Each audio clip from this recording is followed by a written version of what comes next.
everyone, I'm Lauren from Passion Fit Coaching, and today I wanted to talk to you a little bit about swim progression. As you may well know, we have an endless pool here at our Passion Fit facility, our Passion Fit studio in Cheltenham, and we see lots and lots of aspiring swimmers and triathletes looking to progress their swim.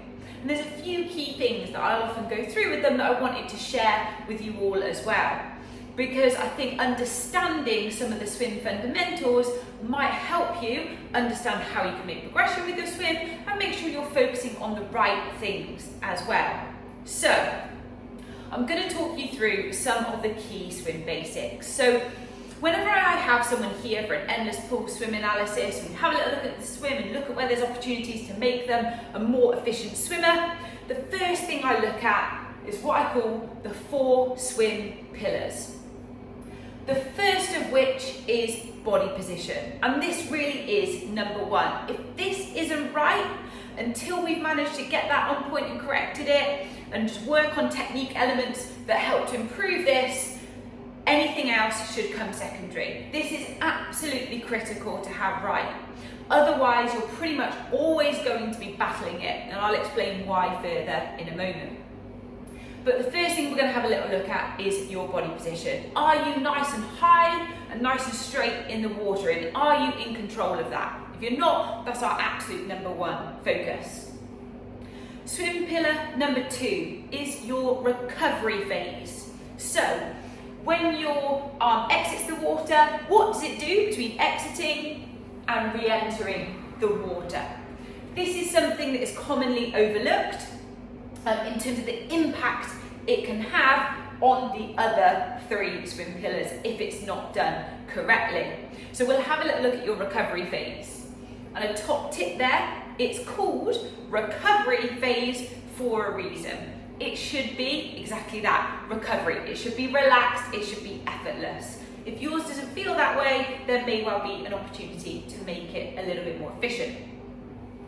The third swim pillar is underwater phase. So what's happening under the water, that biggest element that's driving the most amount of our forward propulsion. Is it efficient? Is it doing its job? Or is something else impacting its ability to do that? And the fourth is our overall stroke timing. Again, this is something that's often missed. We could be doing all the right movements and focusing really hard on getting our underwater phase just right in terms of our movements.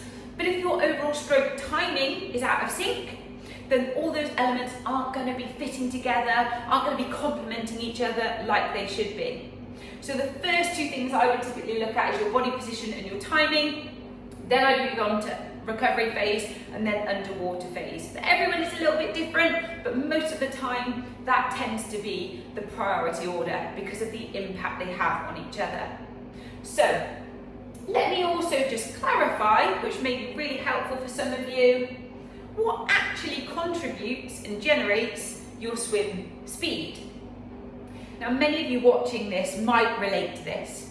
Have you ever tried swimming faster? So you spin your arms faster, perhaps you try and sprint 25 meters, 50 meters, 100, whatever it might be, and you absolutely feel like your effort level has gone up. But when you check your split, your speed actually isn't that much different to when you go easy, deliberately easier. And this is why. Your swim speed is generated through 2 things. One is your stroke rate. So absolutely how many strokes per minute you take, how fast you spin your arms around. But as well as that, it's your stroke rate times your stroke length. What we mean by stroke length is how far forward you propel yourself per stroke, how much distance you travel per stroke you take. Now, your stroke length is determined by how much forward propulsion you create, but minus anything that creates drag. And if we relate this to the bike, for example, that might be how much power you're producing, but minus how hard you're holding the brakes on. And we see this an awful lot in adults that have learned to swim later on in life. You're probably generating lots of forward propulsion. There may be some instances where not, but lots of the time we're generating lots of forward propulsion. But there's lots of things that we're doing that's creating lots and lots of drag. So we're fighting the water, we're working way harder than we need to. If we come back to the 4 swim pillars, your body position is very commonly one of those. If your body position isn't perfectly high on the surface of the water, the lower it sits, the more drag you're creating, which means the more force you're going to have to generate to overcome that. Now, what typically happens, if I come back to, I said most of you might relate to trying to swim at 25 metres or 50 metres, whatever, really hard, really fast, and you're actually not going that much faster. That's because what tends to happen is your stroke rate increases, so you spin your arms faster, but where we're spinning our arms faster, we're losing stroke length. We're losing quality, we're losing form, so we don't travel very far per stroke. So when you get to the end and you check your speed or your split, it's not much difference because we are spinning our arms fast but losing all efficiency. So there's a balance to be had between these two things. And for many of you out there that are looking to develop your swim, my biggest top tip would be to reduce your stroke rate initially, with the priority on form and increasing your stroke length. Later on, you can start to speed it up and increase your stroke rate while maintaining that form. And that, of course, should lead to you being able to improve your swim speed. Now, for every single one of you out there, exactly what that looks like, which of these 4 swim pillars you need to work on most, and how we develop and improve your stroke length is going to be different.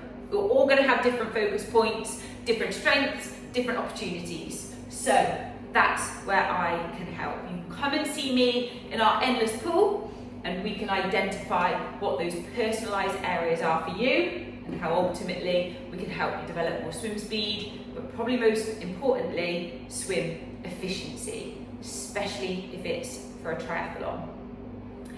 The fresher you come out the water, the more you can actually go and utilise all of that bike and run training you've been doing because you're not going to come out exhausted.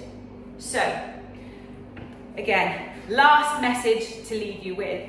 There's so much information out there on swim, improvements on swim progression, swim technique, but try to simplify it down to these 4 swim pillars and understanding this swim equation. Then try and work out what parts of these are personalised and relevant to you. So I can help with that. Like I said, by all means, if you feel like you would like to dig into this in a little bit more detail, find out what you can do to be more efficient, get in touch, come and visit me. I'd love to help in the endless pool. Let's send you away with some really specific focus points that you can practice in your swims. If not, I hope literally just understanding this in a little bit more detail is of value to everyone out there. And if you have enjoyed watching this, please do like, share and subscribe and tell a friend about it. That would mean a lot to us. Thanks so much, and we'll see you in the next video.